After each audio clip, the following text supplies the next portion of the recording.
اگلا سوال ہے خواتین کا 2 ویلر اور 4 ویلر چلانا کیسا ہے؟ دیکھیے، اللہ کے رسول صلی اللہ علیہ وسلم کے دور میں خواتین سواریوں پر سوار ہوتی تھیں، یعنی اونٹ ہے، گھوڑے ہیں، گھوڑ سواری کرتی تھی.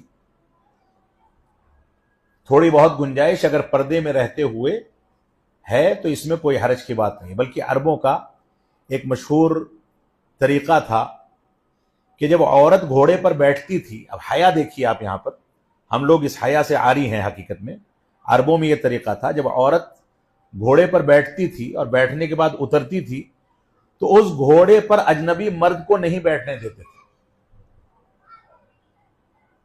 جب وقت گزر جاتا تھا لمبا تب بیٹھنے دیتے تھے، کیونکہ عورت کے جسم کی گرمی اس گھوڑے کی پیٹھ میں موجود ہوتی تھی.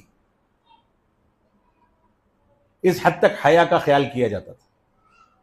تو یہ واقعہ خود اس بات کی دلیل ہے کہ گھوڑا وغیرہ چلا سکتی ہے. لیکن اب مسئلہ یہاں پر اسکوٹی کا ہے یا 4 ویلر کا ہے.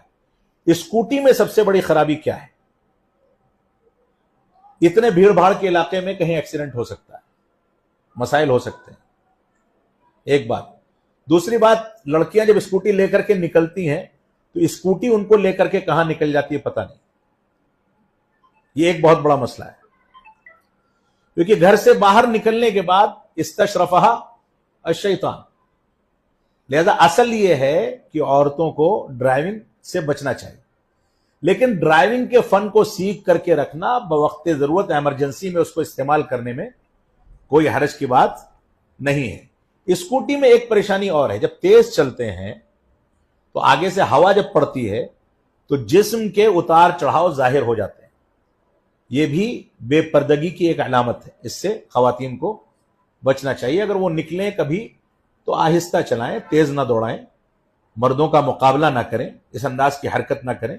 ادب کے دائرے میں شائستگی کے ساتھ، سنجیدگی کے ساتھ بوقت ضرورت ایسا کر سکتی ہیں، ورنہ اصل یہ ہے کہ عورتوں کو ڈرائیونگ سے بچنا چاہیے. اگرچہ یہ جائز ہے لیکن موجودہ دور میں اس میں خدشات بہت زیادہ ہیں، مسائل بہت زیادہ ہیں.